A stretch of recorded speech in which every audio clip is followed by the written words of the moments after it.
मित्रांनो, 20 मार्च शुक्रवारच्या दिवशी स्वामी महाराजांचा प्रकट दिवस आहे. आपण सगळेच स्वामी सेवेकरी या दिवसाची वाट आतुरतेने बघत असतो. स्वामींची सेवा करायची, स्वामींचा मंत्रजप असे विशेष कार्यक्रम आयोजित केले जातात किंवा आपण घरी राहून सुद्धा स्वामींच्या प्रकट दिवसानिमित्त भरपूर सेवा करतो, मंत्रजप करतो, स्वामींना प्रसन्न करण्यासाठी भरपूर गोष्टी करत असतो. परंतु मित्रांनो, 20 तारीख येण्याआधी तुम्ही एक काम नक्की करून घ्यावं. हे काम आहे पारायण. तुम्हाला गुरुचरित्राचं पारायण करायचं आहे.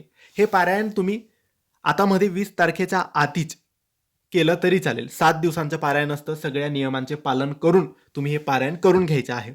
पण मी सांगेन की तुम्ही हे पारायण असं करा की 19 तारखेला तुमचं पारायण संपलं पाहिजे आणि 20 तारखेला सांगता झाली पाहिजे.